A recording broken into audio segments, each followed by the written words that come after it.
Welcome to Anime Out of Context, a comedy review show hosted by a basement dweller who grew up scrounging terrible fan subs on sketchy websites prior to the convenience of modern streaming, alongside a willfully ignorant soul whose only knowledge of anime comes from the shows forced upon him here. This show will contain spoilers, incorrect information, and copious amounts of adult language. Our hosts are not experts on any topic, and everything they say should be taken with a grain of salt. Thank you for listening, and enjoy.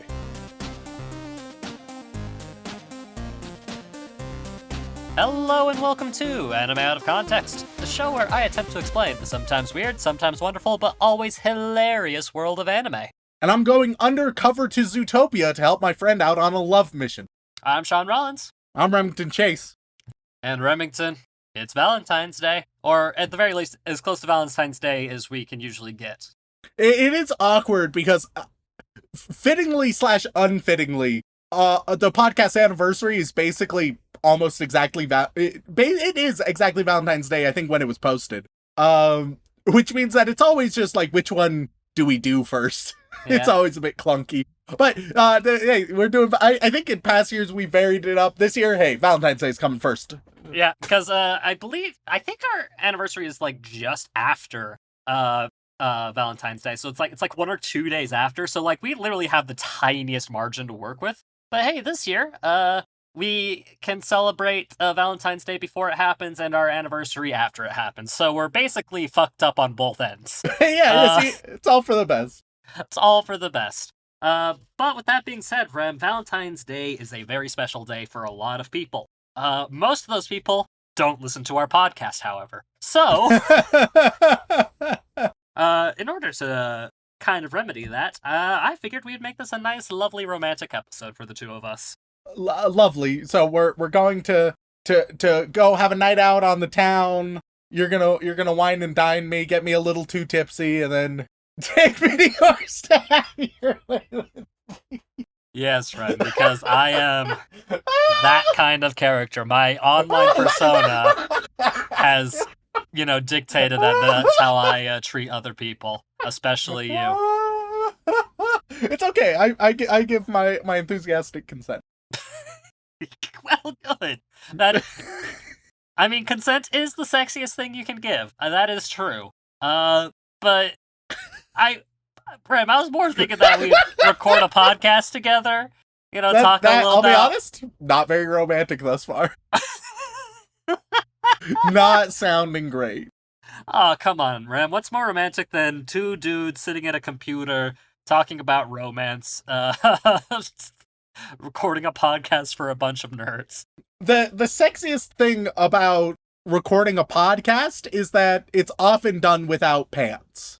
That is true. That is very true. Are myself and Remington wearing pants right now? We'll never tell. That's how we're keeping it a bit spicy, a bit sexy. Yeah, the mystery. Yeah, because that's the mental image you want to have on this lovely Valentine's Day, is two awkward white dudes sitting in front of their computers completely Winnie the Poohing it. Fucking hell. Jesus Christ. Because that's a great way to celebrate the romance in your life. Oh, Christ almighty, what is this episode? But at any rate, Rem, the one thing about making this podcast is we get a lot of requests to do romance anime. Like, just as many as we do to get popular shonen anime, quite frankly. And there have been a couple romance anime out there that have been consistently requested over and over and over throughout our nearly 5 years of doing this. And I've just been putting some of them off. Primarily due to the fact that, well, some of them I have a soft spot for and I'm scared about what you'll say to them. Some of them I think are not worth talking about in some cases, like things we've seen before, but done better or worse in some cases. And there are just some that, weirdly enough, I have a hard time getting a hold of. Like, there's a whole movie that people want us to watch that I think would be a fun thing to watch. That hasn't released anywhere in the West. So actually getting access to it is kind of a pain in the ass, legally speaking.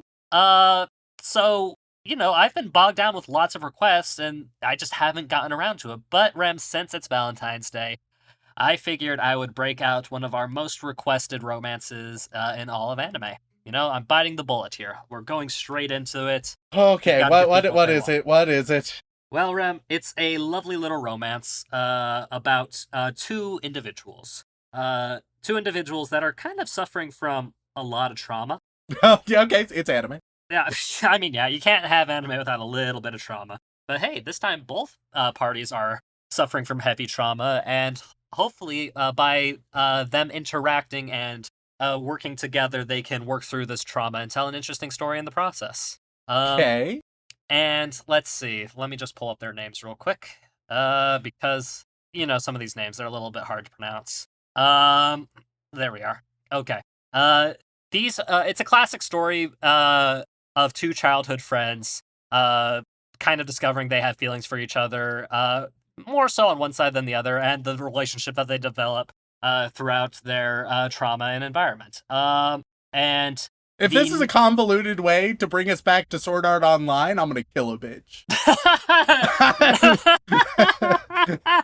Well, you would know for a fact, since we've watched so much Sword Art Online, there's not a childhood friend aspect in Sword Art Online. There's I don't just know, his depending on how you define sister. cousin, technically, but yeah. Oh, okay. Look, man, if we're gonna be in the specifics, like, yeah, he grew up with Kiritou grew up with Suguya as like a sister, but they're technically cousins, so there's that little barrier there. All right, what are we dealing with this week? Well, Rem, simply put, it's not Sword Art Online. Don't worry. The two characters that we're talking about today have a long history. And today, Rem, the anime we're going to be talking about is actually Clan. Oh, hang on. Oh, Rem, I fucked up. Oh, here we go. Rem, I fucked up. I was planning on doing Clan Ad because people wanted us to talk about it for a long time, but unfortunately, he's pulling a Remington. my schedule is it's a bit off. I was so busy preparing for our anniversary special that I guess I mixed up the dates. Today Son of a bitch. we were going to be doing Clan Ad, but all of my notes, unfortunately, Rem, are pointing back to the Twitter because Rem, recently I gave divine power to the people. I gave some power to the people, and they had the opportunity to decide what show we revisit. And Sean, yeah, hey Rem, I'm the voice of the people, right? you do say that a lot. I do say that a lot. I can't say it if it's not true. And I'm just as the people. The people actually say that they all misclicked.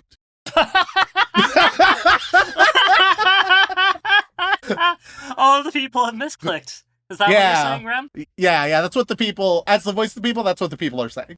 Well, I'll do some looking into it to see if that's true, but at the very least, I'll tell you exactly how things happened. Because, Rem, at the start of the year, we needed a bit of a break, because you put me through 12 days of April Fools, right? And that's rough. That's rough. But it's fine. I agreed to it. We made an episode. I suffered a lot. We made 12 episodes, actually, and people loved the hell out of it. But because of that, we were a bit worn out. So I did a special solo episode, kind of recapping the year, as well as promising the people an opportunity to vote on what show we would cover for our next revisit. Not necessarily when the next revisit would be, but what show we would cover for the next revisit. And Rem, I gave them some stellar choices. I gave them some fantastic choices. Because, Rem, I'm going to be real with you, I wanted to talk about some of my favorite anime that we've been meaning to revisit for a long time. And I thought to myself, okay, so I'll spread out the choices, and here's what I'll do. I'll take 3 of the anime I really want to revisit and talk about and that Rem would really enjoy, and then I'll put maybe 1 anime that he might not enjoy. Just, so that there's a bit of That's difference. a terrible way of doing it, because then you're... Sean, you put multiple spoiler candidates, so all the people who want me to watch something good, they're divided. They're divided. Meanwhile, everybody who wants me to suffer, they have a united front. But here's the thing, Rem. I figured we get so many emails saying that, hey, revisit this and this and this. And I'm like, yeah, we should revisit those. Those are great series. And people want you to have a good time and enjoy yourself. And I put down the list. Like, the first thing I put down was Place Further Than the Universe. It's been 5 years. I figured this would be a great time for our 5-year anniversary to come back and talk about it. Unfortunately, only 10% of the people voted for that one. Yep. Bit rough, hurts my feelings a little bit. And over out of a total of 620 votes. This is our most interacted with poll we've ever done, Rem. And then the next one I put on, I was like, okay. What's another fun one that is incredibly popular that people want us to revisit? ReZero.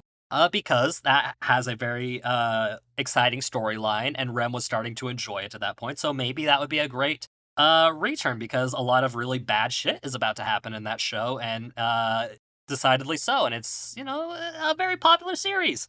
That one got 26% of the vote, which is pretty neat, I think. That's pretty solid. But then I chose my selfish option, Rem.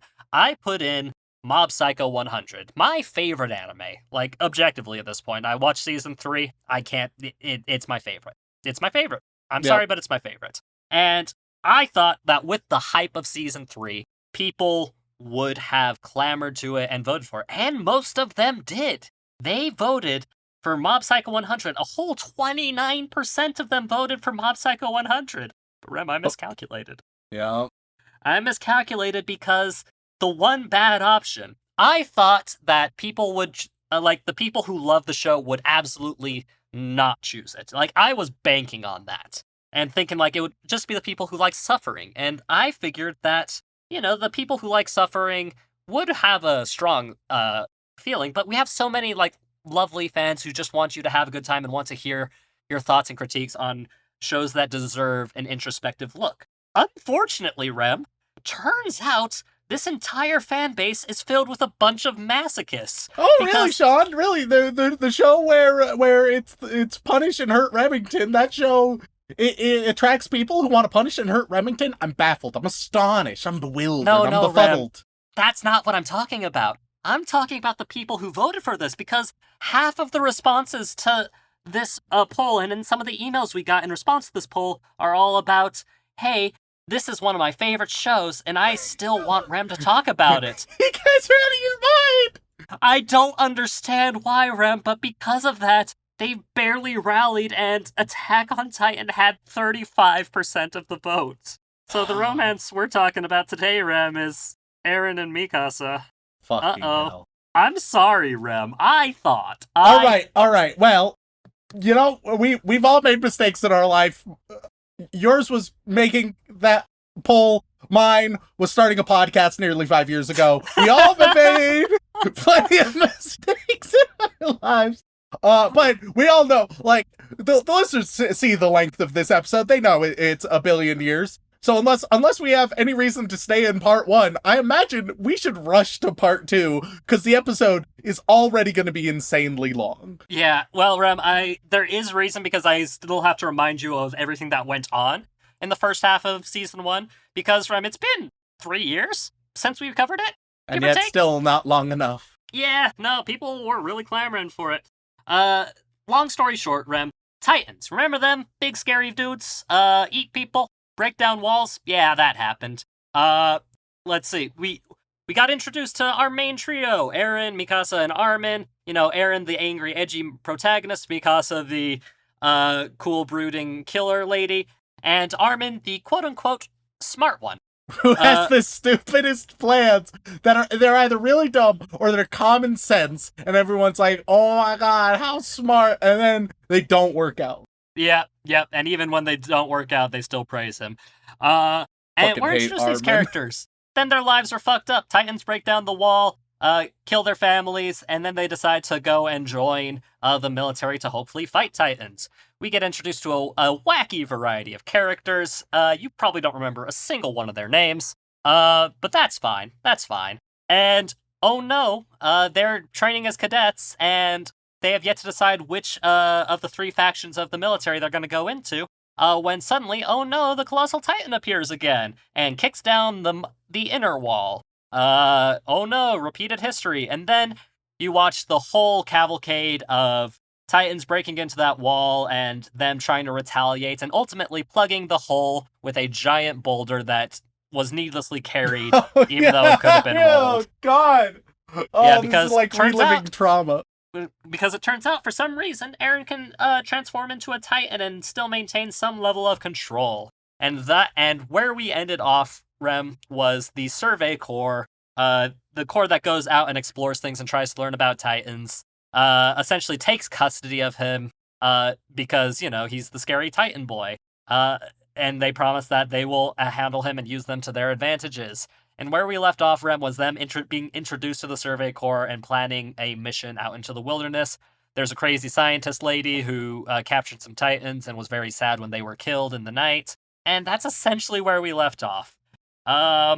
Sounds like a lot, but really, that's the best kind of summary I can give you, Rem. We watched a whopping 15 episodes to that point. All right, now how much are we gonna watch now? Well, Rem, considering, let me tell you something. Don't Rem. hit me with the preamble, Sean. I don't need it. I don't need your excuses. I don't need your nonsense. I don't need your explanation. I just need the goddamn number. Well, Rem, unfortunately, back when we recorded this, our revisit episode originally, I had planned in advance in case we did a revisit anytime sooner, but we didn't because I don't hate myself that much. That we would be at a perfect halfway point. Fucking hell. And the good news is, Rem, there's only 25 episodes in the season, so you only have to watch 10 more. All right. Will I make it to part 2, or is part 2 just going to be Sean remembering his good pal Remington? Let's find out. Well, Rem, hey, it can't be that bad. A lot of people have sent us emails saying, hey, once he finishes the first season, like the sudden, narrative twists and changes that happen to the world and the story will convince him that, hey, there's more to this show, and he will be interested in continuing to watch the rest of it. Even though we're going into Attack on Titan, the final season, part 4. As always, doesn't make sense. I will keep my mind open.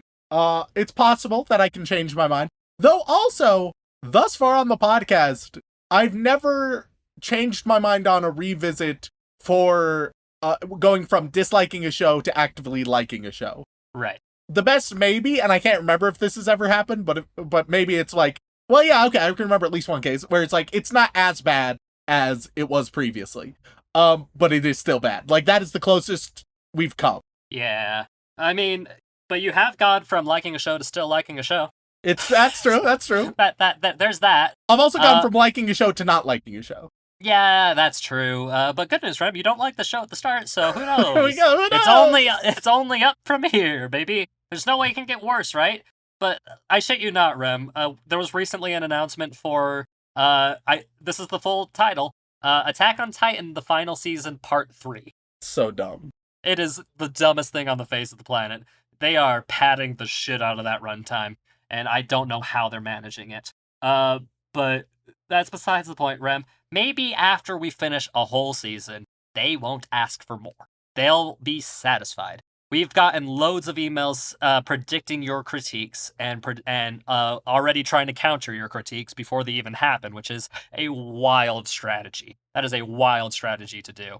And it's not just one person, it's several people that have done that. So I will say, more than any other show, it seems like the many Attack on Titan superfans try to deliberately misunderstand the points that I make in these episodes. So I'm going to try to be abundantly clear with what I say in this episode.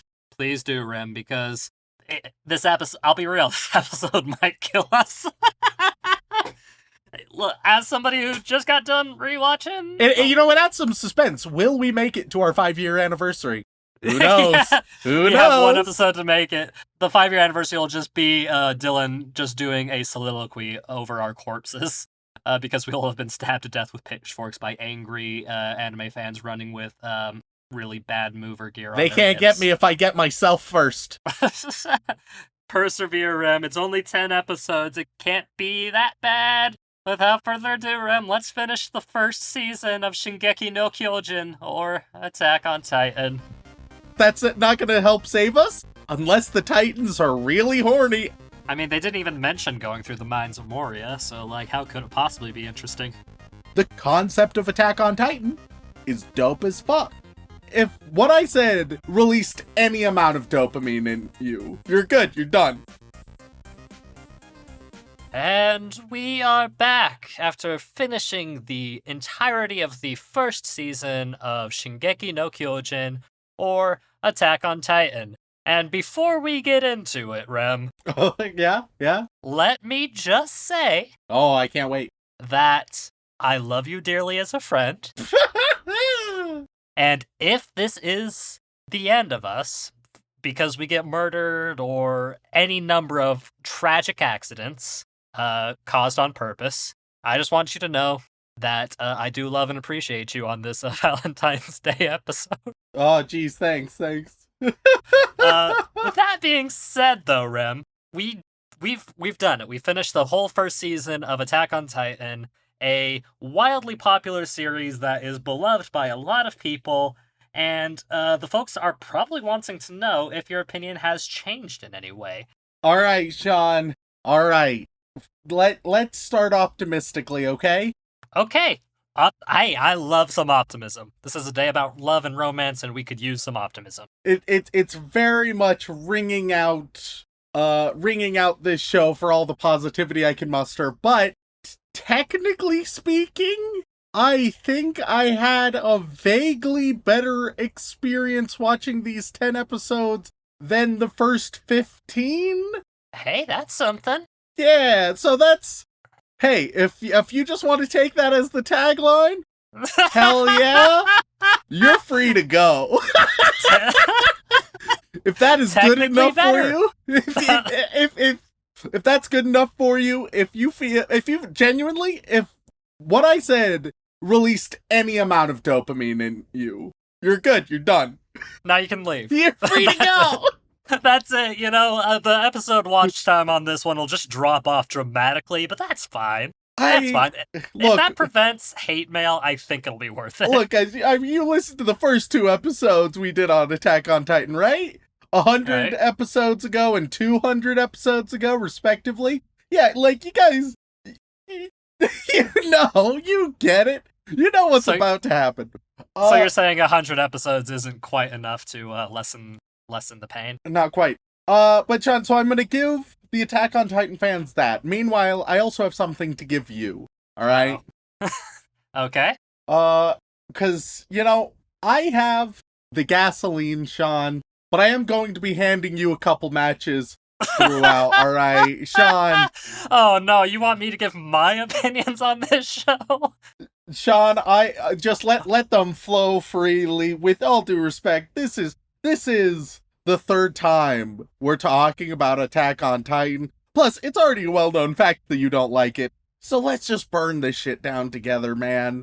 We're gonna go out in a blaze of glory together, that's the plan. Yeah, hell yeah. We're gonna break down our walls and reveal the face of pure anger and frustration together. Let's for Valentine's Day, it's a couples bonding experience. Let's just roast Attack on Titan, okay? let's find some camaraderie. Let's find some union. I mean, to be fair, Rem, last time when we did our first revisit, I felt bad because our very first episode was still incredibly biased on my side, and I felt bad about that. First couple of emails pointed that out. And I amended it in the first revisit we did. I tried to be as impartial and neutral as possible and give everything the benefit of the doubt. But doing that again sounds painful. So I will be fair, but I will be honest. Alright, let's jump into this. So after a brief review of what the fuck was going on, because even after discussing it on the podcast, boy oh boy, I struggled to remember a lot of those details, but I'll be real with you, bud. They weren't all that important. But the Titans had a couple Titans used for experiments and science had died, and so they need to figure out who killed the Titans. Whoever it was is familiar with the gear, the what's it called? Air gear. Air maneuver gear. Oh God. I'll just keep calling it gear. That's fine. I think that's what most people fans call it anyways. They examine the gear to try to find the culprits of the Titan killing. Then they're unable. They're like, I don't know, fam. What the fuck's going on here? people regret being soldiers, especially Jean. He really misses Marco. The theme of episode 16 is, man, isn't it sad Marco died? Okay, Rem, be honest with me. Rem, be 100% honest with me. I know it's been like 2 years, but do you remember who Marco is? I'm gonna blow your mind. Yes, I do, because it's ingrained in me. I'm pretty sure I know. Because it's still one of the more memorable things to me about Attack on Titan still. Marco is the dumb motherfucker who swiped up to the left behind a Titan to get in front of them to distract them and then subsequently died. Yeah. He went right across their weak spot and instead of slicing was like, I'll distract them in front. And he died for it. And he deserved it. I'm pretty sure that's Marco. No, that's, you hit the nail on the head, bud. And want to know what I think is hilarious? Yeah. I'm fairly certain people who are up to date with the current season probably don't remember who Marco is. Yeah, because he was never he was all right. So, when we have revisited Attack on Titan before, I talked about there being red shirts, right? There were obvious red shirts, and the basic formula is if you're a main character, you are so fine. But if all of a sudden, out of nowhere, you've been getting a little bit more screen time, especially if someone randomly drops your name, right, out of nowhere. Oh, you're fucked. You're gonna die. you will soon leave this mortal coil. You have no hope, no salvation. And Marco was obviously one of those. So it's very odd to me that episode 16, multiple times, like you have Jean here, like, this is just so tragic considering what happened to Marco. Later on, Aaron will learn, our protagonist, he'll be like, oh man, how's everyone doing? How's my best pal, Marco? And it's like, Marco died. And he's like, what? Marco died? Oh my god, it's so fucking stupid. No one cares about Marco. No one has ever cared about Marco. I mean, Jean seems to care about Marco. God damn. It just continues. Everything feels so goddamn manufactured. Attack on Titan is so incapable of stirring up genuine, authentic emotion. The only way... Oh, and we'll get to an amazing example later. We will get to... Forget any example we've talked about in the first episode of the Revisit. Oh, there is the best example of this coming up, where they just manufacture emotion because they can't create it authentically. It's rough. Nonetheless, continuing in episode 16, it's a big discussion on which regiment are you gonna join, what like faction, basically, right? Aaron has already been taken by the scouts, but it's time for the rest of them to all decide. And basically all of the named characters, except one, are like, yeah, 100%, we're gonna be scouts, even though it's probably gonna be... There's like this... the dude who shows up like for career day for the scouts, right? He's like, all right, so I'm here to tell you guys to join the scouts. Let's see, 60% fatality rate in 4 years.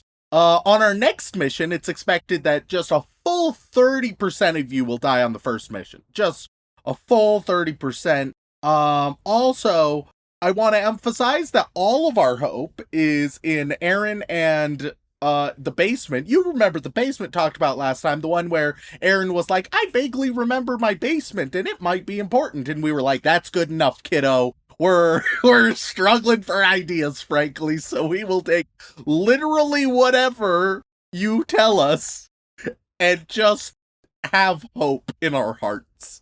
I mean, to be fair, Rem, like, he's the first time, like, a proper human person has turned into, like, a super powerful titan and, you know, maintain, like, some level of humanity. So there must be something to his family and that basement that could be the reason why he can do what he can do. But he doesn't remember anything specific about the basement. He's just like, I don't know, something's up with it. I think something's going on. Like I very specifically remember him having no reason to believe the basement's important, but just vaguely remembering it and being like, yeah, and other people being like, well, that's good enough. I mean, That and he wasn't allowed to go in there, essentially. That was the biggest thing. and then in season 3, they reveal, Aaron, is this just your dad's sex dungeon? Oh, that's why I wasn't allowed in there. Oh, shit. Oh, Wait, God. so that's not going to help save us? Unless the Titans are really horny. And then, turns out, season 4 is entirely an ecchi show. It's all about sexy Titans. Well, hey, Rem, you just foreshadowed later episodes in this season, so good luck with that. Hey, it's true. We go to... Although I will say, I can't remember exactly when it happens, but I don't think they get to the basement in season 2. I think it's season 3 was when the basement happens. Yeah, that's what what... I could be wrong. I believe you mentioned that to me before. Yeah, which is... Yeah, like I said, I haven't watched the show since then. Like, I watched all of season 1 again to prepare for this, You and I've still read the whole haven't manga. watched past season 2. I can't get to. I don't wanna. I've read the whole manga. And that was good fucking enough. Thank you very much, sir. And I remember the basement being very well fucking far away from this point. Yeah. I will say, it very much feels, pacing-wise, like so many popular mystery shows where the mystery is very much in quotes, because it's like, oh, like Lost, where it's like, oh man, I have so many questions that however they explain this, it must be genius. And then just more and more as you go through, you're like, oh, I don't think they know what the fuck they're talking about. Look, we knew it was purgatory from the beginning, guys. We knew. You just had to commit to it. You didn't have to, like, drag us around so much. We knew it was purgatory. We knew. Come on, Eventually, smoke monsters, really? Eventually, you had so many red herrings that you turn the right answer into a categorically false one, but also has to be right. It's a mess. Anyway, yeah. They get prepared to do... We're never to reviewing Lost. That's not the anime we're going to cover next. They get prepared to go on their first mission. We go to episode 17. Episode 17, they're all going outside of the walls. They handle their first Titan. They all split up. There's different smoke signals, right? There's some abnormal Titans, easy kill, but then there's a female Titan? What? Hey, Sean. Yeah? So this show says that one of the Titans has a really nice ass. Can you guess which Titan this show says has a really nice ass? Man, it's definitely not one of the abnormals, right?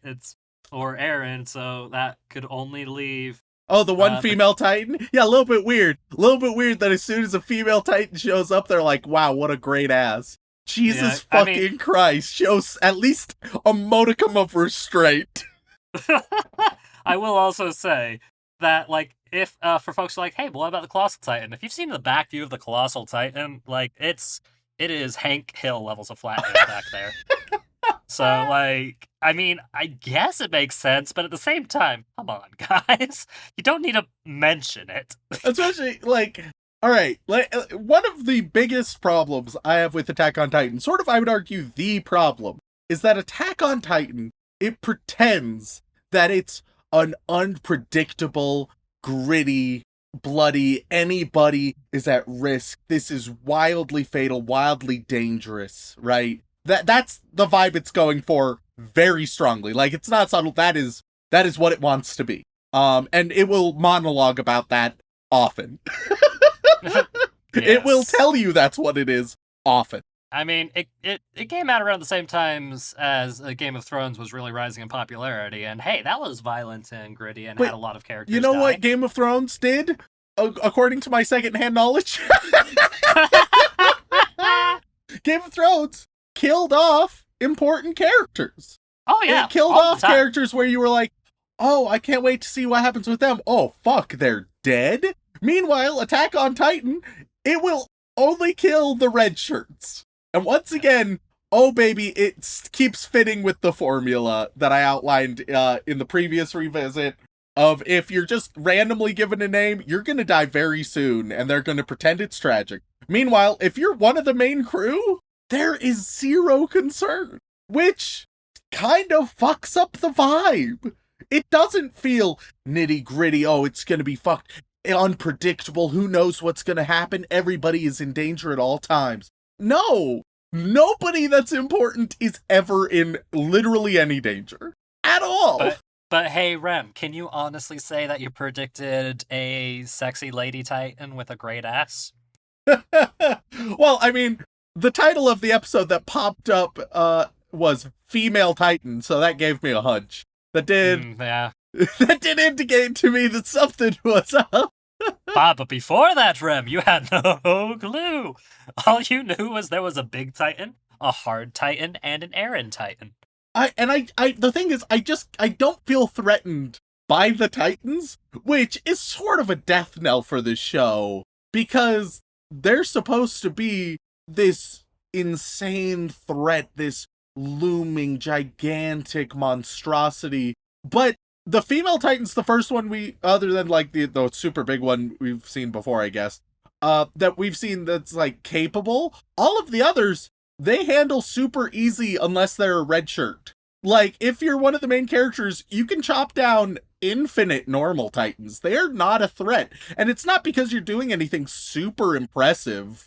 It's just because the normal Titans aren't that big of a threat. They're just big. But Rem, they've killed so many people. And we've seen them kill so many people, so surely they must be a big threat. There just has to be the worst training in the entire world. Yeah, but if you don't have any training, then yeah, they kill you pretty easily, Rem. Even then, I feel like you would probably be able to figure something out. Well, Aaron's mom certainly didn't. Hey, got him! Fucking roasted. No, she was eaten raw. Anyway, so episode 17, it's all about this female Titan showing up. Episode 17, it's an Armin episode. Aren't you hyped for an Armin episode? No, because Armin fucking sucks? Cool, me too. So, the female Titan shows up, destroys all of Armin's friends, but doesn't kill Armin. Instead, they run away. John and Armin are like, well, that's fucked. What do we do? Some other people show, yeah, so they just, it kills more of the friends. A lot of this episode is just riding and doing nothing. Like, it's just a shot of you riding, and it's sort of like old school, like Fred Flintstone background of vague, meadows and forest in the background passing by, cut to the other person, forest and meadows passing by, and it just keeps going. Shot, reverse shot, shot, reverse shot. As they talk about nothing, because the dialogue in Attack on Titan is so goddamn repetitive and bland. Like, this show, if it had good scripting, good dialogue, it could be such a good show, but it would also change so much of what's going on. I mean, they didn't even mention going through the mines of Moria, so, like, how could it possibly be interesting? So, that's episode 17. Episode 18, we're making good progress, I would say, compared to other Attack on Titan episodes we've done. So they only have one horse between three people, Armin, Jean, and other dude. And they're like, we need to figure something out. But then this one girl shows up, and she arrives with horses, and so it's like, cool, all right, let's keep going on the mission. Also, I should mention, so this other girl we see is a blonde girl, right? So it's like, oh, it could be her, but she has a darker shade of blonde. I think have we only seen one other blonde girl in the entire show besides the one we meet right now? Genuinely, I'm trying to think of any blonde women in this show. I mean, there's Armin. There is Armin. Scrolling through the character list right now, and the answer to your question, Rem, is no. Like, up to that point, we only meet one vaguely important blonde female character. So, I got a hunch. They really emphasize, like, oh, this Titan is obviously, it's like Aaron, there's a person in there, despite it not looking at all like Aaron, but they're like, it's smart, and I'll be honest, once again, I don't feel like they know enough about Titans to make these conclusions, because they don't know shit about shit, but they feel very confident, so it's like, okay, if it's a person, then it's the only girl who can fit that role then. The only one. There's no alternatives. You've given me one choice. Yeah, I'm trying to remember when Krista shows up, and I don't think she's. I'll be honest. I feel episode 18 is the first time I'm like, oh, okay, that's someone. And even then, she might show up earlier, but she's even less relevant. To my knowledge, she shows up with the horses. That's her thing. Yeah, I genuinely cannot remember. I genuinely cannot remember. Yeah, as far as blonde people go, the only one that is relevant that early on is Annie, I think. Which, I'll be honest, thank God, because she hasn't shown up. She was in episode 16, right? Briefly. And if it wasn't for that, I would have forgotten about Annie too. But I mean, she was there during all of like the early training stuff, like, you know, part of the same corps and whatnot. Her thing was that she was like bitchy and talented. Yes. Yes. Cool. And cold-hearted, Ice Queen type of character. Yeah. But weirdly had a soft spot for Armin for some reason. Which, why? Anyway, continuing on, everybody quickly realizes that, like, nobody knows the plan, which is rough. They go into this big old forest, right? And Aaron is with a main crew of scouts, all the talented scouts, basically. They're like, all right, Yep. You're the talented ones, everybody else is fodder. And then they start to pretend. So it's Levi, right, who matters, Aaron, who matters, and then, Sean, as they're riding through the forest, getting chased by the female Titan, they start to pretend that the others are meaningful. So they're gonna die. Oh. Literally, as soon as they started interacting with Aaron in the forest, more than a few sentences, I was like, you're dead now. This is your end. You are not making it out. There's no chance. Hey, but Rem, they were such memorable characters. So memorable, in fact, that I don't think I could tell you any of their names. Oh, I fucking can't wait till we get to a scene later. But yeah, so once again, it's such a blatant red shirt formula. I have literally, thus far watching Attack on Titan, never been wrong about identifying a red shirt almost immediately. Like, it's a little bit wild how predictable it is. Anyway, as they're all riding through, right, Aaron is like, oh, I get why nobody is explaining to me what the plan is. It's because I'm new, and it's so I have to learn on my own. Which, can I note, that's terrible pedagogy. Like, that is terrible teaching, especially in life or death situations. In life or death situations, you have to prepare them well. Otherwise, there is no lesson. There's just a casualty. Like, but the whole structure of this society is so fucking stupid. And granted, some of it is like deliberate, like the corruption we'll get to later. But other of it, it's just dumb. It's dumb that these are centerpieces of your society and they're not just poorly handled, they're so stupidly handled. I will clarify, we do meet Krista / Historia earlier on, but like her, and she brings horses, and like that's it. That, which automatically disqualifies her for the female Titan thing, I feel like, in terms of the story. Yeah, so, and once again, even though she's blonde, it's a different kind of blonde. Yeah, no, she's like a very pale blonde, whereas, yeah, no, it's different. It's different. But then he realizes, oh wait, no, nobody knows what the fuck's going on. Dope. But then, like, maybe Levi kinda does? Anyway, the Titan's getting closer, and it's like, alright, Aaron's like, oh man, a bunch of scouts, a bunch of our close friends that definitely matter are just being splattered on the trees right now. I should probably turn Titan and, like, do some shit, right? And they're like, no, trust us. And then Levi's like, do what you want. And then one of them is like, no, but really, trust us, though. Which is weird, especially no one knows what the fuck's going on. This is a terrible way to run any type of army. I don't know what the point is. It's dumb. I will say, if you put comical music in the background as the female Titan is flinging people around into trees, it's very funny. Oh, dude, I wish that was the show I was watching. Give me that has to be in AOT Abridged, right? I don't know. I haven't watched Attack on Titan Abridged. I don't know if there is one. I don't know if it's any good. I mean, it's got to be better. It's got to be better. I mean, you say that there are some really bad abridged series out there. Because, you know, Yeah, you strike gold with a couple really great series and great talented voice actors, and then everybody thinks they can do it, and then it turns out not everybody can do it, because it turns out you have to actually be able to know how to write to make a good British series.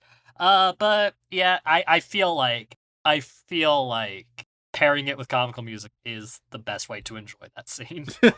So we go to episode 19, where Levi talks about, all right, we got to keep Aaron unharmed. That's the goal. There's some dumb backstory. Okay, this episode's mostly dumb backstory. And then there are a bunch of scouts waiting in the forest to spring a trap on the Titan. Which, like, why couldn't you have told more people about that? Maybe. And they talk about it's basically like kind of paranoia or whatever. But I don't know, man. It seems pretty damn stupid. I understand they present reasoning. I don't think it's good reasoning. So they trap the Titan and they're like, our goal is to take it alive. We go to episode 20. Boom. Already we're done with episode 19. Episode 20. You're just wanting to fly through this, I can tell. I will say also there's some things I could say that would just be what I have said already in 2 episodes of the podcast previously. I can only get so repetitive before people tune out. I don't know, man. We've made well over we've made 200 episodes of this shit. Like, people are willing to commit, it seems. I try to zhuzh it up. I try to not just say the same old shit every time. Add a little bit of variety. I agree, and you do a great job at it, but I'm just saying, sometimes people come for us, and that's a nice feeling. Oh, Sean, I'll always come for you. All right, episode 20. We go. Titans are starting to climb up some trees at the edge of the forest. They were told to, like, keep the Titans out, which is basically just, like, stand in these trees. Armin, Mikasa, Jean, they're all part of just waiting it out. Jean is like, wait a moment. So they're planning to capture a Titan in there based on vibes. No character ever has a justification for anything they believe and or do in this goddamn show. Even I skipped over it, but in episode 19, right there during one of the flashbacks, Aaron half transformed and a bunch of scouts were ready to, like, kill him, and they were like, hey, wait a moment.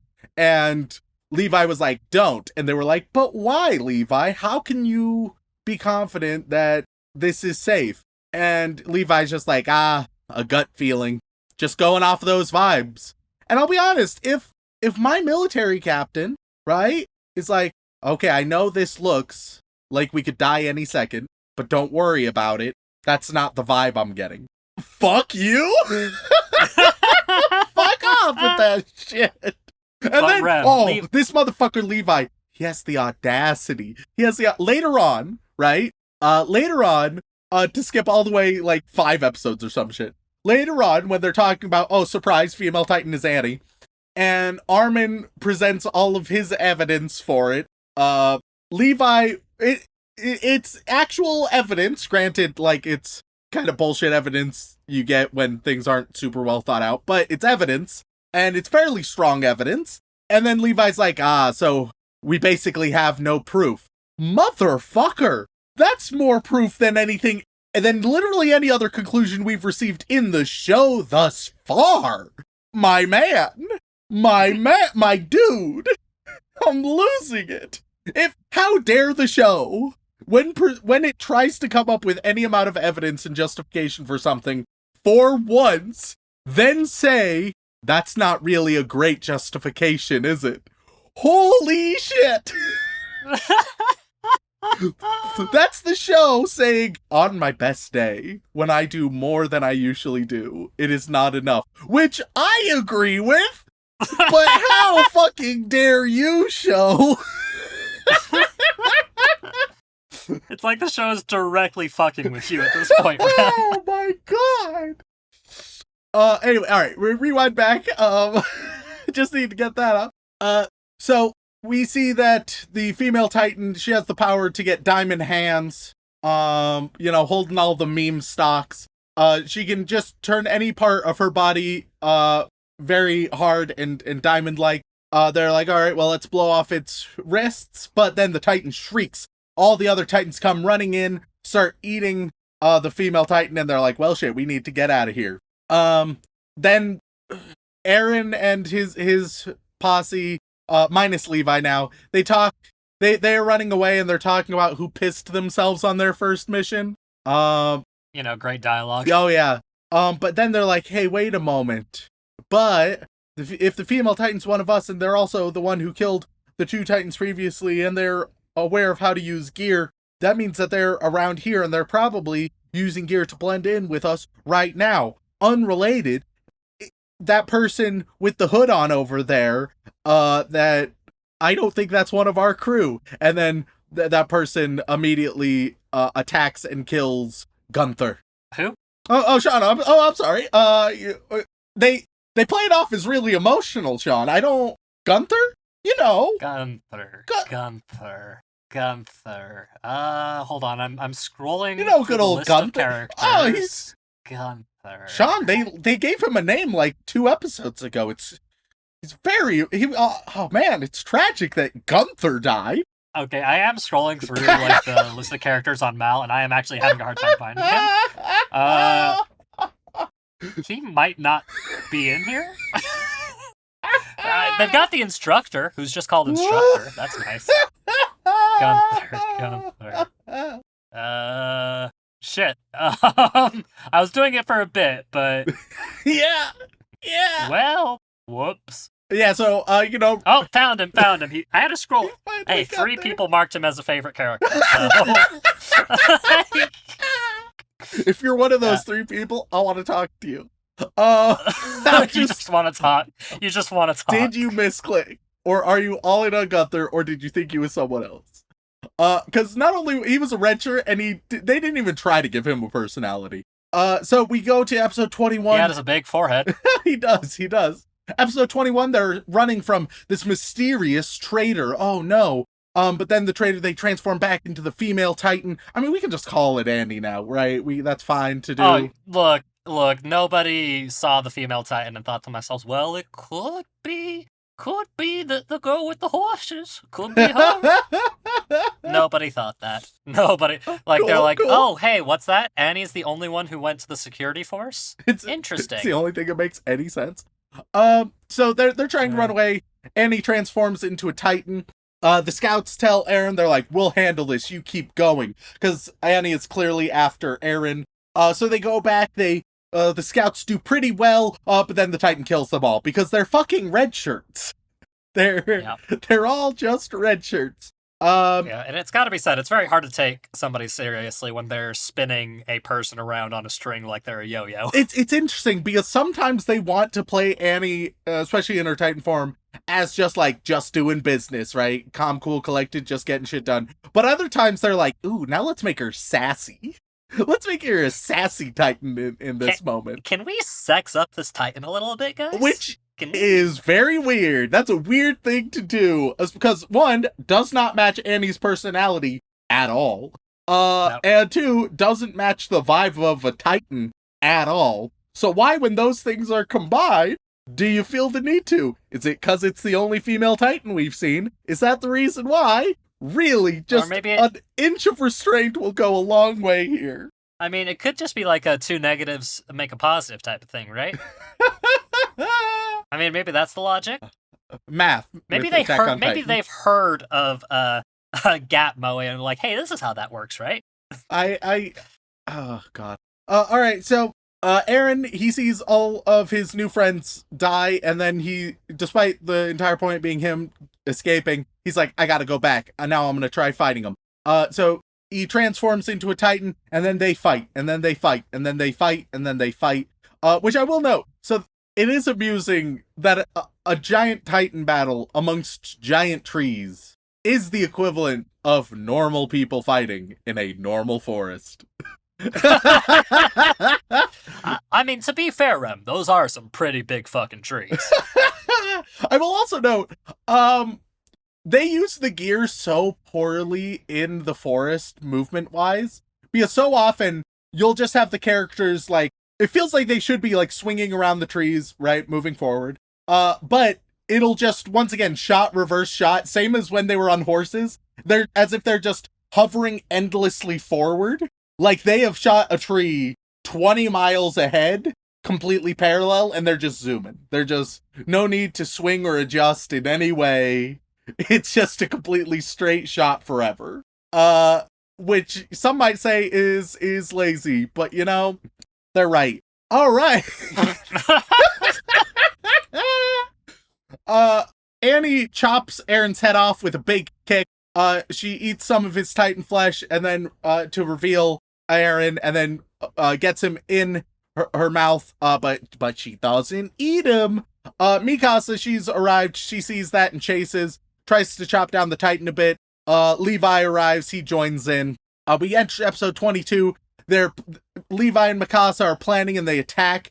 Mikasa immediately deviates from the plan and almost dies, but Levi saves.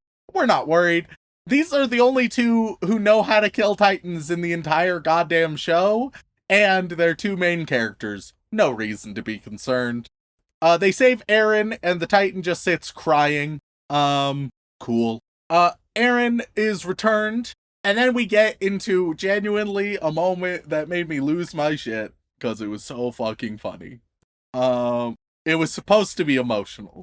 So, they didn't quite land on the emotion. So, we see a cut to the city, right?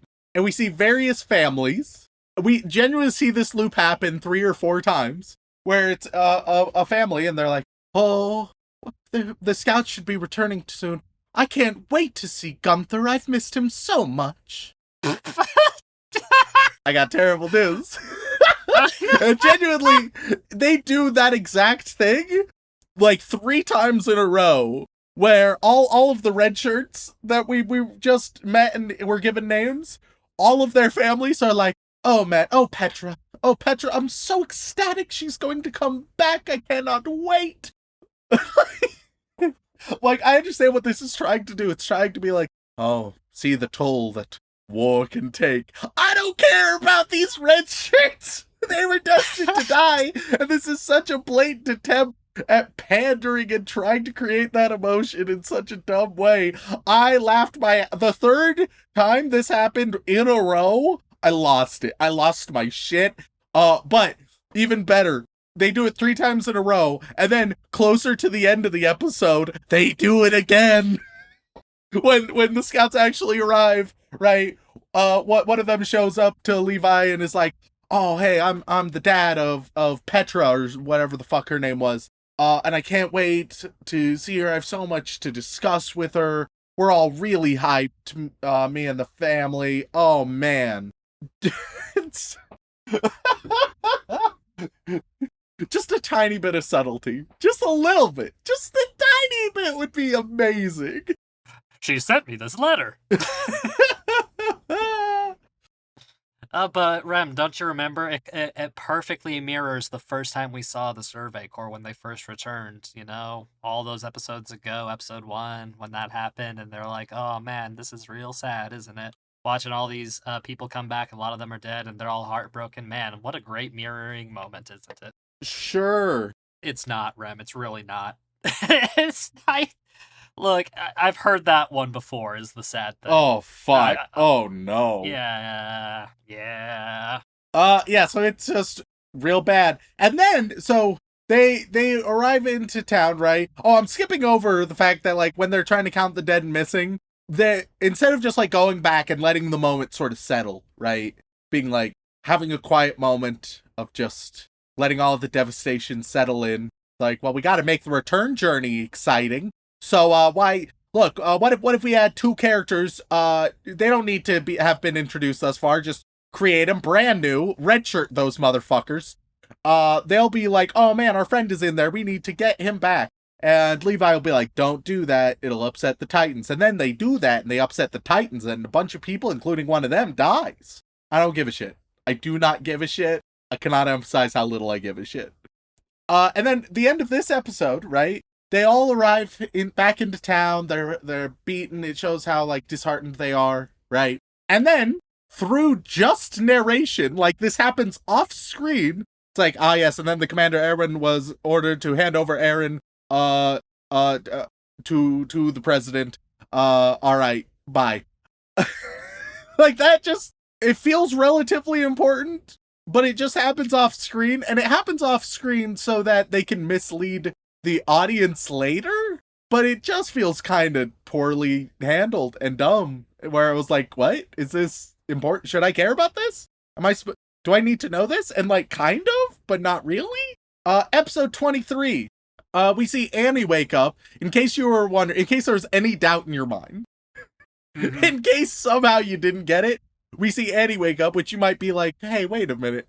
Haven't seen Annie in like 7 episodes or something, right? But seeing her again right after seeing the female Titan a bunch, she looks eerily familiar. So, like, her waking up, being a little bit tired and a little bit late to the military police lineup, that should be, if somehow you didn't get it before that point, that's the last point I accept people understanding that it's obviously Annie. All right? Maybe you just Right. forgot about Annie's existence. Wouldn't even blame you.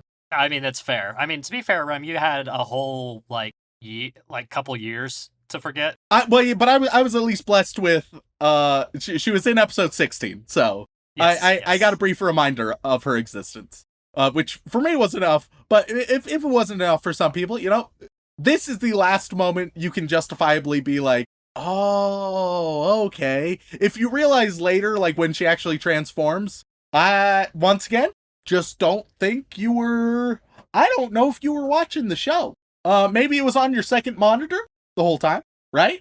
That could be a justification, perhaps. Perhaps you are just, hey, if you have any eye problems, then maybe that's acceptable. Then maybe you see a blurry Armin and you're like, that's the fucker. Maybe.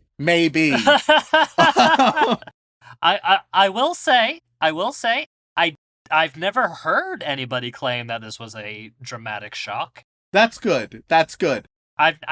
Nobody's told me that they thought this was super surprising. Which raises the question, why does the show pretend it is? That's a question you're gonna have to ask the authors, my dude. Why is it presented as such? But she wakes up, we meet a bunch of her military police friends, do not care about any of them. We see that the military police is really, really corrupt. And, you know, it's hard to notice, but if you're watching real close, you'll see that the military police is a corrupt institution. Largely because they beat you over the head with it repeatedly in episode 23. Armin goes to Annie and asks for help, basically escaping with Aaron and whatnot.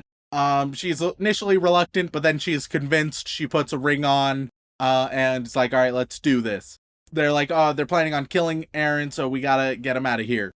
Annie and the main three are walking together, and they're like, all right, now we just need to go under. And Annie's like, oh no, I'm claustrophobic, I won't go underground. And we see that all of this is just a scout trap to get Annie. They know that it's her. Mikasa just drops the act, even though she's like 20 feet away, and is like, I'm gonna get her. And then Annie laughs and transforms, and Mikasa is immediately like, never mind. And they start running underground. We go to episode 24, where we get a flashback to the plan, right? Where Armin is like, for all of these reasons, she had Marco's gear, right? She had the specific techniques. And then Mikasa, in the ultimate Chad move, completely redeeming her shitty character. I'm gonna say it right now, all right? Mikasa, best character. You know why, Sean? Why is that? Because Armin is talking about all of these reasons that we couldn't justifiably have as an audience, right? Like, we had no reason to think that it was Marco's scout gear. I still don't know why they keep bringing up Marco, dude. But well, neither does Marco.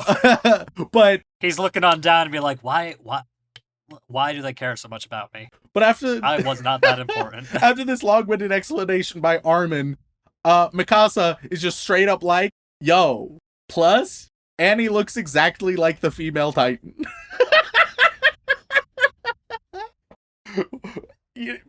It's true. Yeah. She's right. When you're right, you're right. And it's shortly after this that Levi is like, so basically we have no proof. And I've already ranted about that, but God, that tilted me off the face of the planet.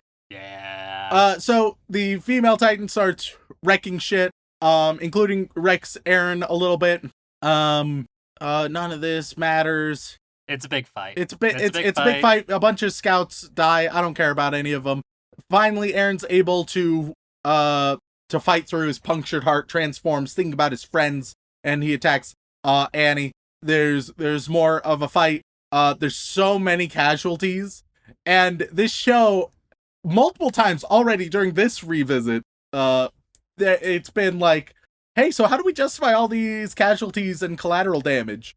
And almost always it's like, probably for the greater good eventually. Even though, once again, they're shittily trained, have no overall plan besides, like, I don't know, hopefully that basement's important at some point. Hopefully we learn something at some point. Till then, you'd think, play it a little cautiously until we learn more. Nah, sacrifice all of our most trained folks, as well as a bunch of civilians, thus eroding any trust they could possibly have in the institution. That's our main strategy. Okay. Even at the end, like, the commander is asked, like, hey, why didn't you handle this differently? How do you justify it? And the commander is just like, fucked up. little whoopsies, if I'm being honest. Boy, do I have egg on my face. Boy, do I have egg on my face and the blood of hundreds and hundreds of people on my hands. It's wild. But hey, Poe Buddy's nerfed. And it's a little bit crazy. Anyway, he is able to beat Annie with some help from, like, Mikasa and whatnot. We get the flashback to Annie's dad, who was like, I'll always be on your side. Okay, cool. And then they capture her, even though she goes into a crystal. And some other miscellaneous happens, but it really doesn't matter. Boom, there we go. That's season 1, baby. Woo! But Rem, question, did you stay for after the credits for the big after credits, like, season 1 cliffhanger? Was there an after credits scene? Yeah, fuck. It's only about 20 seconds. Okay, 1 second. Just cut. Here, I'll just stream it to you. I have it pulled up. 1 second. Yeah, no, I probably should have let you know about that, but genuinely, it's 20 seconds, and it's not... Here you go. Alright, 20 seconds to redeem the entire fucking show. Alright. It's dark, it's gloomy, we see some of the destruction. There you go. That's it. Oh no, there's another Titan at the wall! In the wall. It's in the wall, Rem. It's so fucking funny. And that's the cliffhanger that people were left on for 4 years? 4 years! 4 years, yep. Because that was in 2013 and season 2 started in 2017. Fucking hell, dude.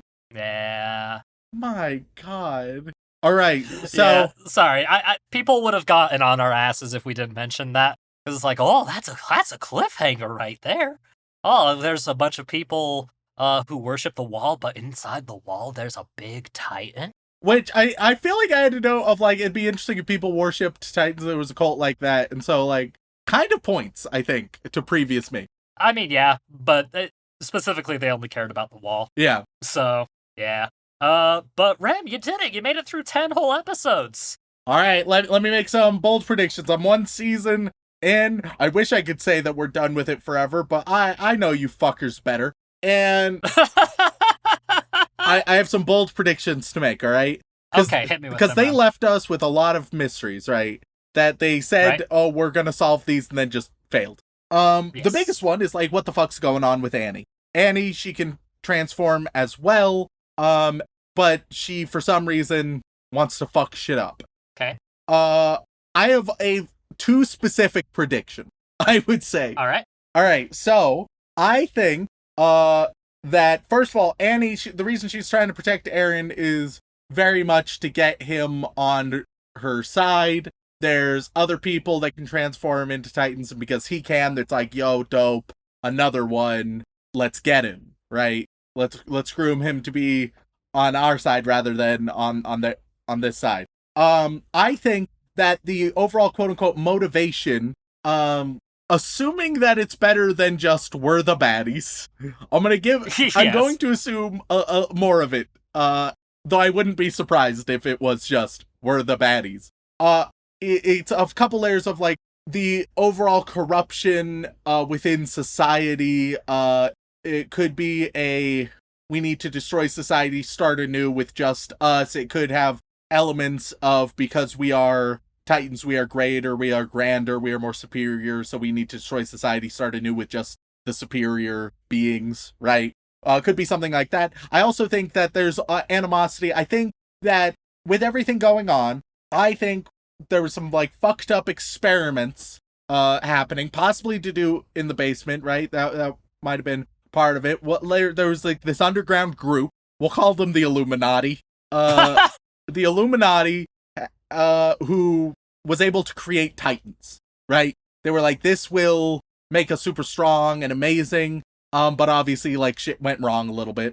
I think that I think that at least the sentient Titans, I don't know about the dumb ones, but at least the sentient ones are trying to get something from inside the walls. And I think that what they're trying to get is actually just like another Titan, possibly like the first Titan is just in the walls. And they're like, if we can unleash this motherfucker, we're golden.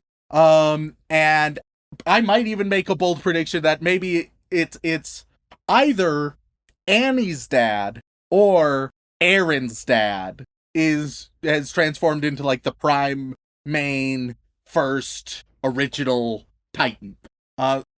Something like that, right? Or it could just be as stupid as like the president or something, but whatever. Or Erwin. I think that there's going to be more Titan transformers. I think by like season 3 or 4, it's not terribly uncommon to see people transforming into Titans.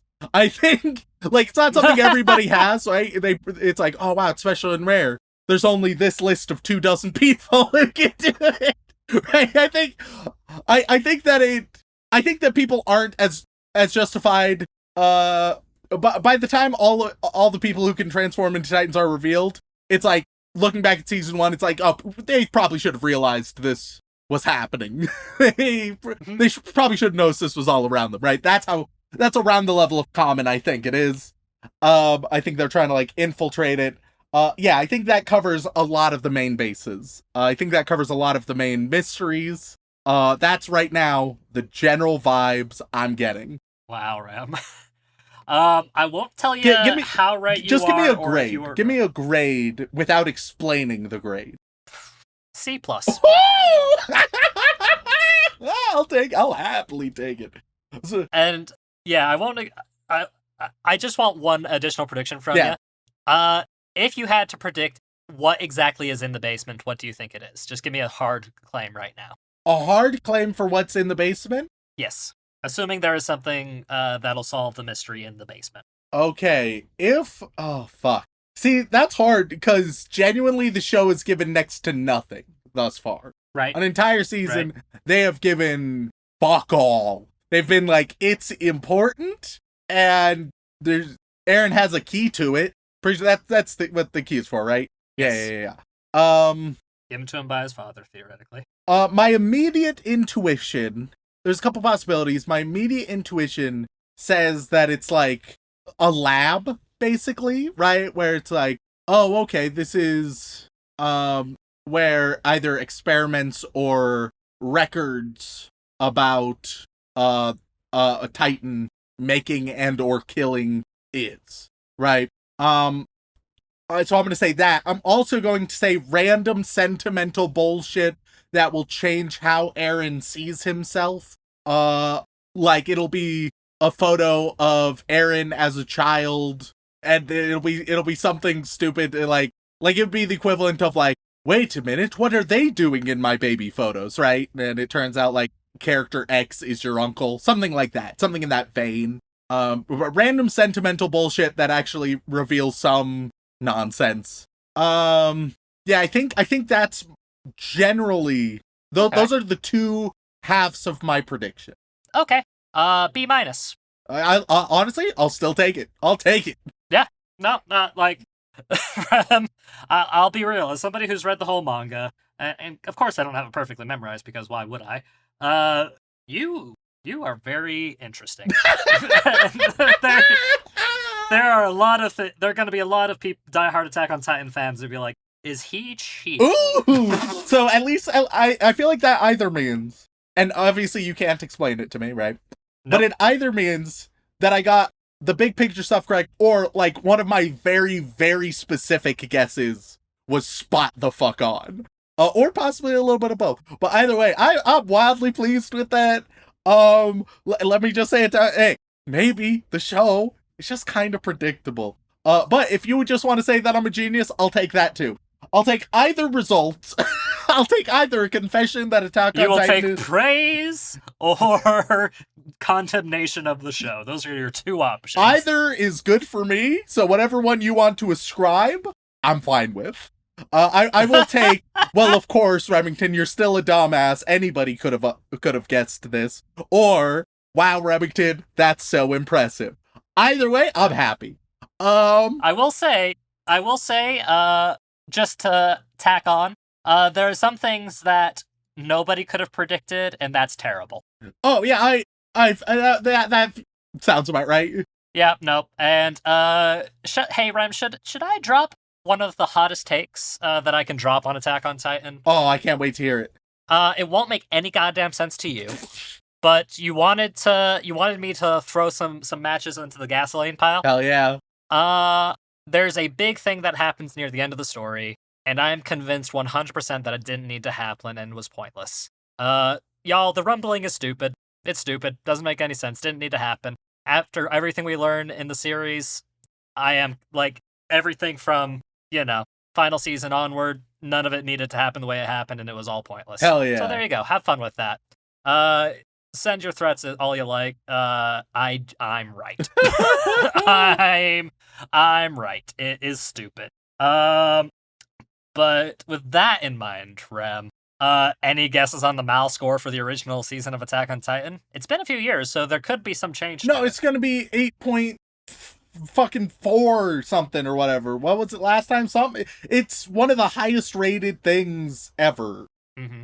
And what would you? Before I tell you the actual answer, what would you personally give it if you were giving it like a Mal level score?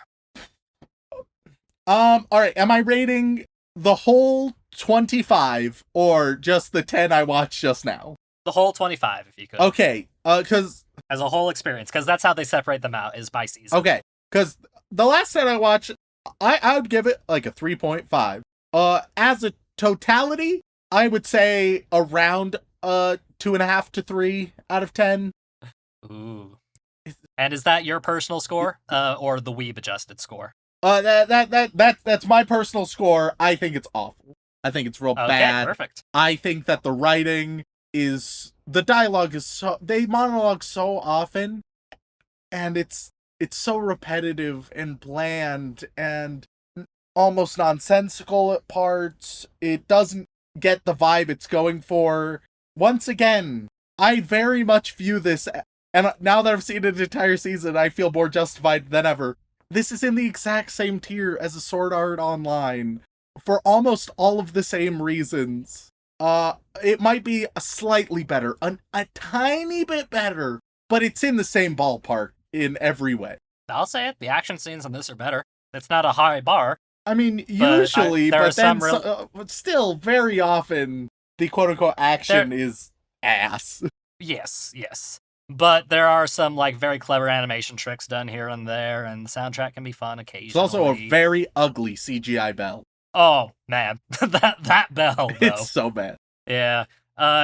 Look, we know how this was gonna turn out. But Rem, the actual Mal score for the first season of Attack on Titan has 2.59 million ratings, which is one of the highest we've ever covered. And it's sitting at, believe it or not, 8.53. Fuck, that's so much. Yeah. And you said you gave it about like between a 2 and a 3? Yeah. So combined, the total percentage of people that gave it a similar score is only 0.3%. of the total ratings. Well, sometimes you end up in the top 0.3% of anime watchers, and I suppose I'm in that tier right now. What about you, Sean? All right, season 1, what are you rating it? All right, where 5 is true neutral, or ambivalent. Okay. Anything below 5 is vaguely negative. Anything above 5 is vaguely positive. Where are you putting season 1 at? Making me sign my own death warrant. That's fair. Here's what I figure, Sean. Yep. Can't be worse than the first 2 episodes.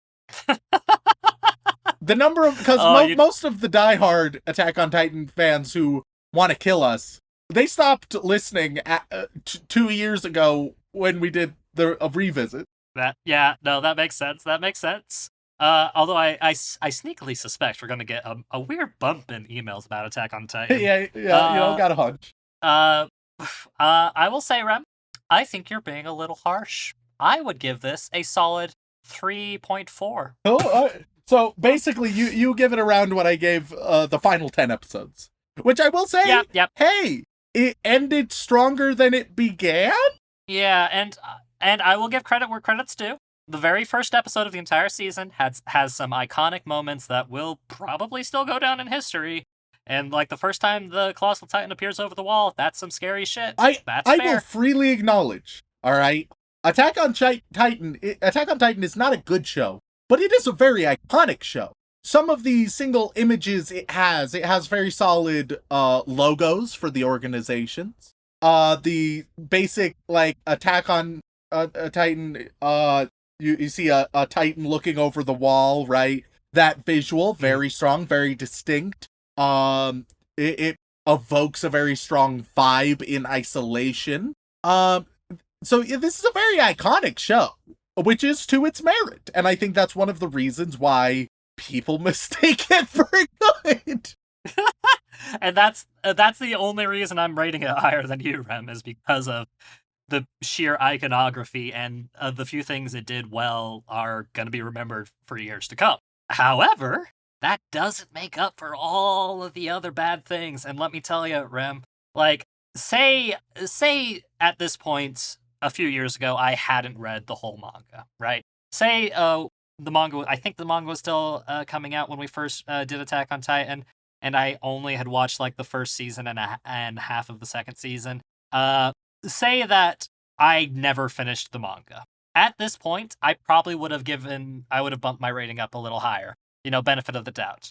But for all the people who are going to send us emails and messages saying, well, you have to get to this point, you have to get to this point, you have to get to this point, as somebody who has read the complete story, the entirety of the series by the end is completely invalidated, thus making it a worse show than it could have possibly been on its own. Oh, shit. Point. Woo! I won't describe what that is to you, Rem, because God forbid if we ever get there, but let me just say that a lot of people praise the ending of this series as, well, Titanic, if you'll excuse the pun. Whereas I would describe it as contradictory. So it checks out with what we've seen so far, I'll be honest. Yeah. So do with that what you will, but that is both of our stances on this. I want to note, all right, look, I understand. First of all, I've seen mixed reviews because I've looked at I am now allowed to look at people's thoughts on season 1, right? So yes. I've glimpsed.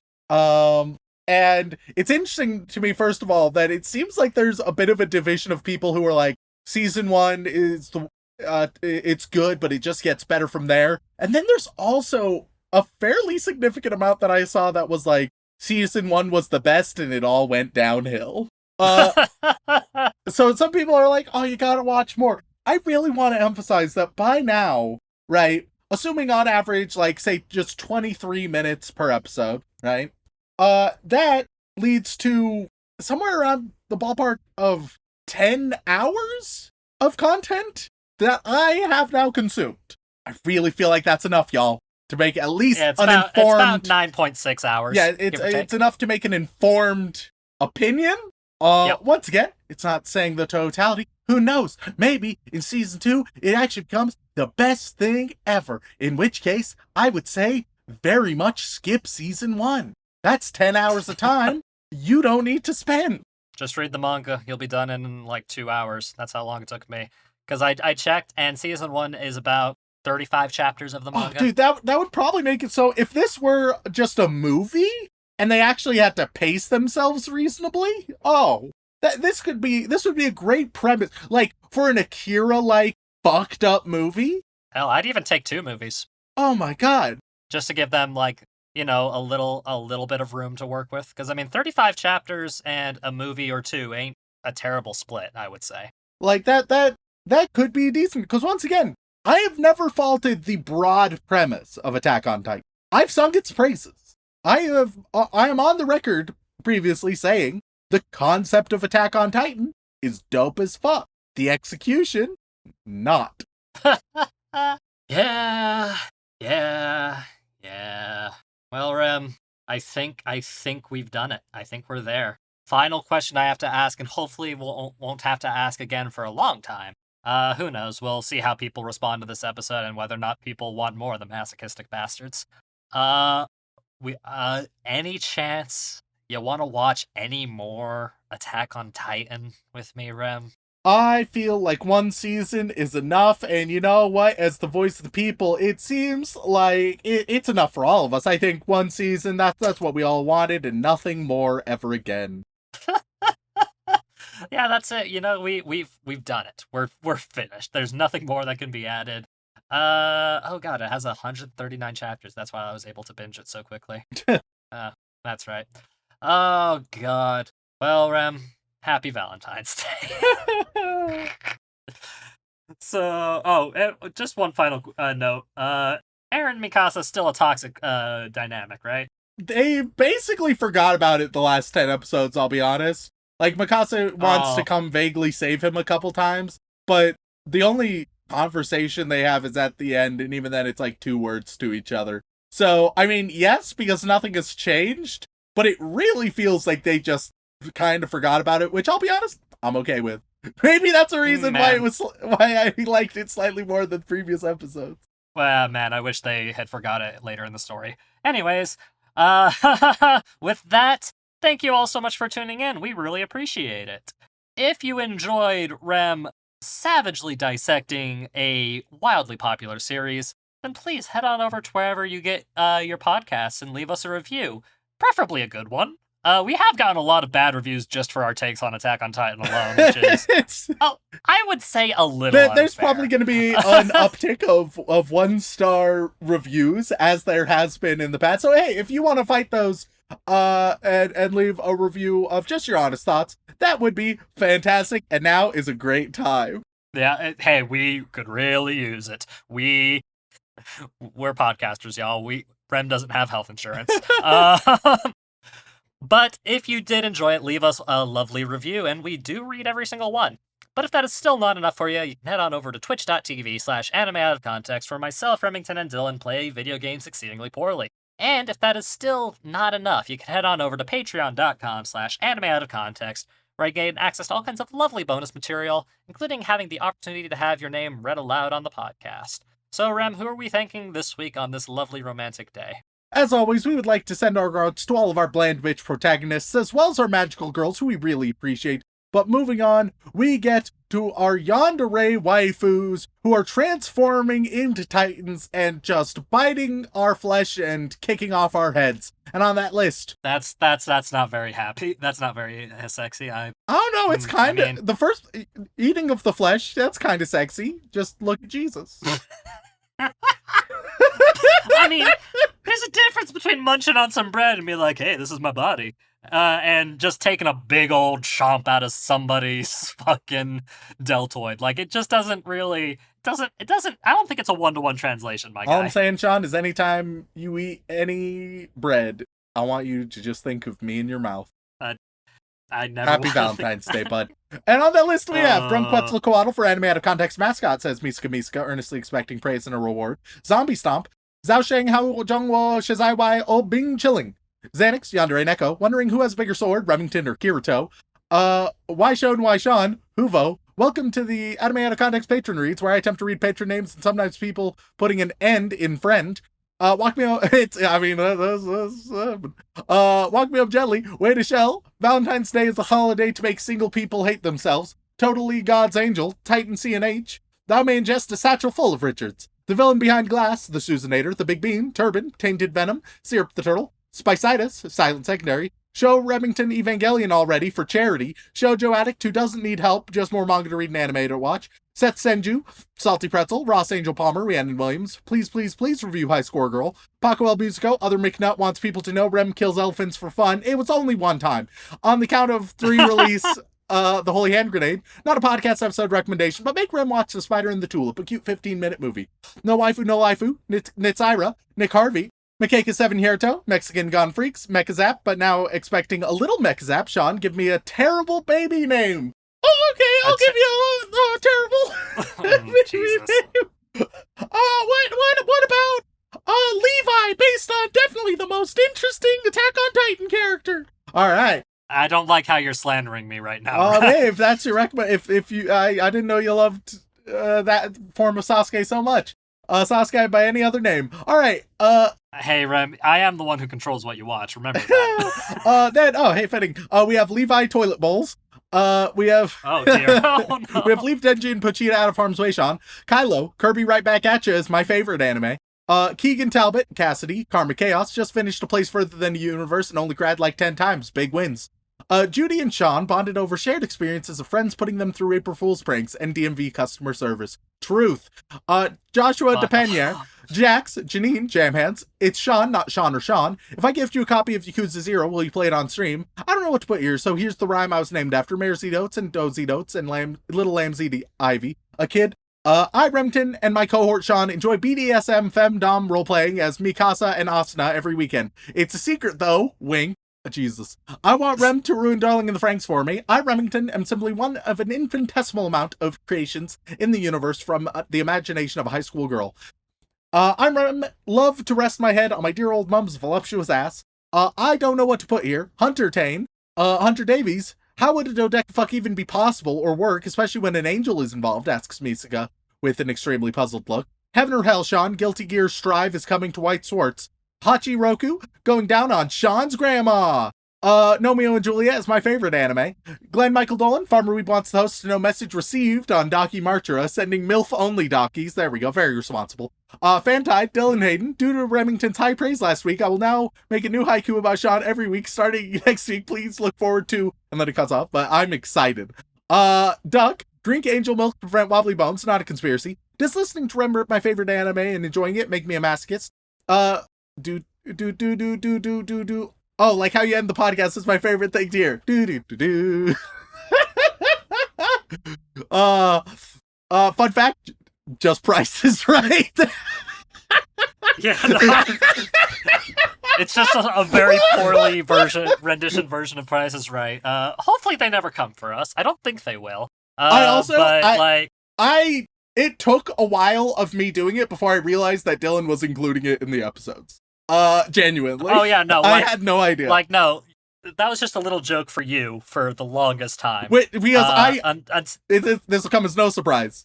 I often just do a lot of things to entertain myself, and that was one of them. And then it was just included in the episodes, and I was like, all right, okay, cool. Daddy Rem, tell me a bedtime story. Creed 13, commander of the 101st Chairborne Division, Cheese Monkey, Brockhard for Geodudes, Bree Loves Cheese, Black Star, Big Blue Bear Boy, Bye, slice of life about a weeb named Rem who just sits in his basement, watches anime and podcasts about them. Awkward lesbian who just needs a hug. Anime out of context is more fun than a barrel of Misaka, says Misaka, carefully reading from her cue cards. Angle Angel, Andrew Sinclair, and the Angel Michael said to the farmer, fuck your wallet, I love those goddamn birds. Elise Howard, Alpha Angel, AJ Tunnels, Gargle Spit, time to fluff the pillow, we'll be rolling in 5, good god. AJ Honey, A Days, Aaron Heglin, and now we go to the Boy Wizard tier where you get the task you avoided by writing a Patreon name. Chris, you get planning your fiance's birthday. And then we also got $10 grandma gum jobs at Brennan's house. Hell yeah, that's hot. I feel, oh god, I regretted saying it immediately. Yeah, no, I don't know why you do this to yourself, man.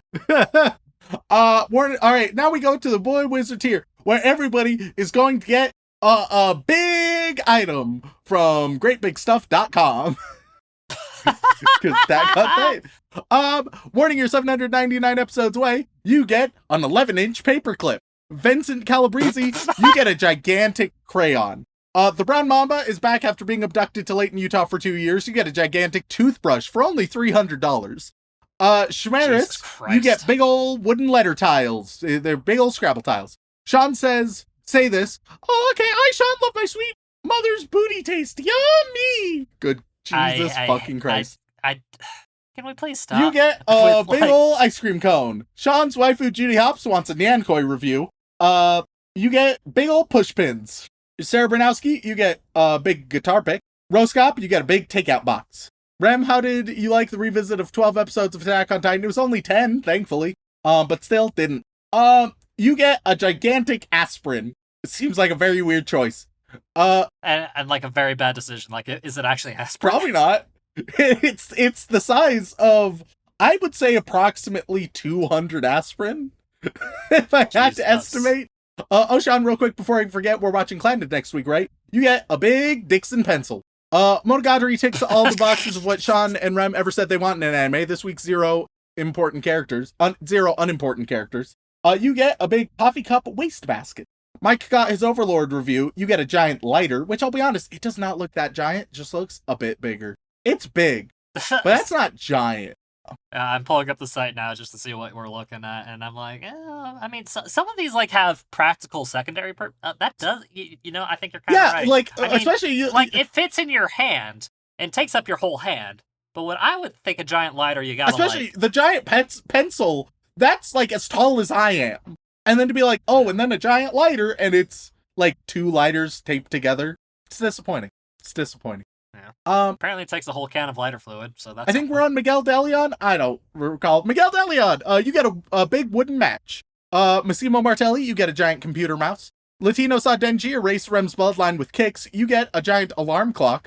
It should have been the other Nakano. You get a big ole artist brush. If you don't watch Healer Girl, an angel beats a penguin up. Also, I Rem am still a girl. You get a bunch of big army men.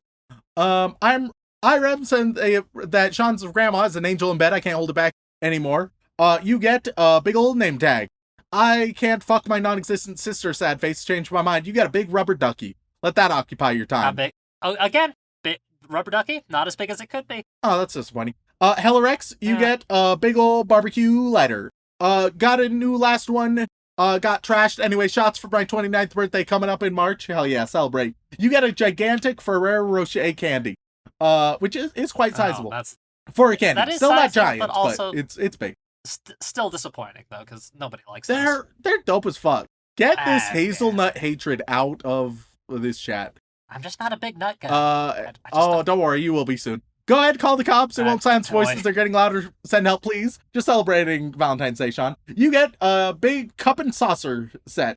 Fun fact, body pillows were first made by the Dutch, but for naughty purposes at sea, and bought by the Japanese, hence the term and then it cuts off. So I don't know what joke you were trying to make. I have no idea. But we lost the punchline. So we can only wonder. You get big tickets, big Admit One tickets, 2 of them, apparently. Cryptid MILF humbly requests your consideration of reviewing Inuyasha for Valentine's Day. Sean says, fuck you. Sean says you don't deserve that. He gave me Attack on Titan instead. Would have preferred Inuyasha, probably. You get... Hey, Rem, what do you know about Inuyasha? Off the top of your head. Oh, man, this is gonna blow your mind. When I was young, anytime I woke up at like 4:30 in the morning, I'd watch one episode of Inuyasha, and I had no idea what the fuck was going on. I mean, that's but fair. I've seen a decent bit. I don't know what the fuck's going on, but I've seen some of it. Fair enough. When I was very young, I don't remember. There's the dog boy, and it's basically a romance. Yeah, it's very shoujo shonen. Yeah, sorry, Krypton Melf. But you get big pills, Crimson Reapers. Maybe that'll help. Crimson Reapers, just because of the size, you get a big old tape measure. Carver 271, you get Red Party Cup ice bucket. That doesn't look that big. Oh wait, it's supposed to be like a solo cup. I see. Never mind. But it is just a bucket. It is just a red bucket. Brian Audit, you get a clothespin. Beethoven 1201, you get a big old fly swatter. Because of my poor preparation for the 12 Days of Christmas, I asked Sean to show me redo a feeler. You get a big old tennis ball. Never gonna happen. Animated Z, you get a giant beach ball, but I'll be honest, like beach balls are expected to be giant, so it's like Yeah, like 48 inches ain't all that big. Like, I mean, yeah, it's big. Don't get me wrong, but like I've seen Especially bigger. like for a beach ball, like that's Like if it's inflatable, like I've seen one that's like 5 times the size of a human being. yeah.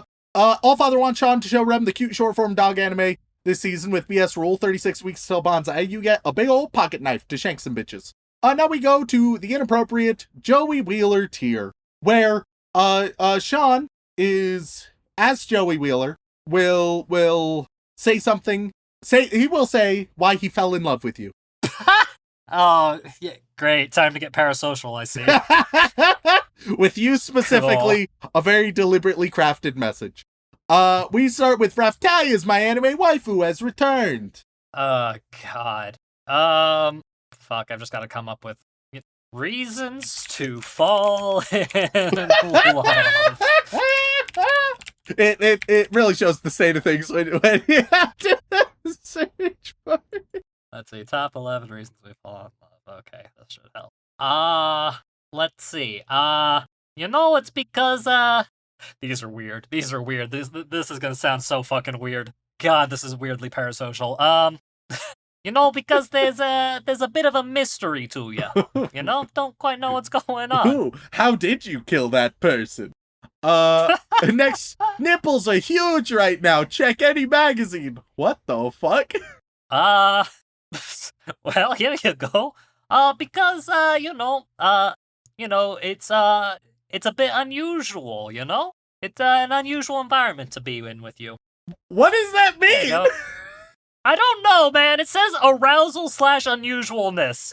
Like, I don't, like, those are two separate things. Those are two separate things. You're a little freak and I love it. Happy 5-year anniversary. When are you going to have your girlfriends as guest stars on the pod? I don't know. My girlfriend, my girlfriend's not a weeb anymore and she's less interested in doing stuff like this. But she enjoys helping out behind the scenes. Yeah. Why do you love them, Sean? Because of how ready they are. Quite frankly, they're always ready. Which is why we sent an assassin after you, but we know you'll be ready for it. Hermione pegs Harry and Ron. God damn it. Because you fill some specific needs. Don't. Like pegging. Next up we got my dear old mom. I'll be careful. Because of the desirable characteristics you have. Look, man, this is from Psychology Today, of all things, so I don't know how reputable it is. Next up we got David Norstad. It's because of the reciprocal liking, We both like each other, I'm sure. You like them because you both like each other. Yeah, like, not the A greatest little bit tautological, I'll be honest. Then, last but not least, we got Blood Cell. For real, not the white one this time. I'm sick of the Caucasian audacity, caucasity, if you will.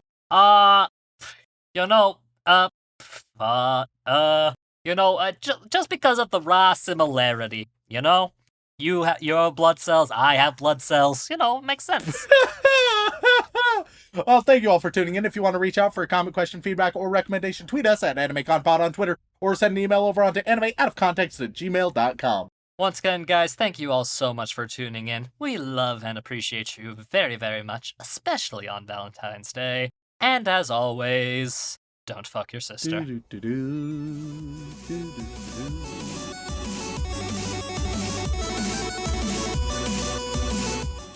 I just want you to know that I do love turtle fucking on this Valentine's Day episode.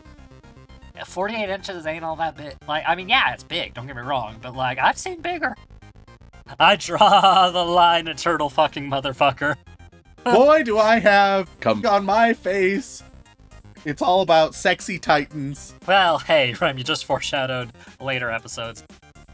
Oh, Sean, I'll always come for you.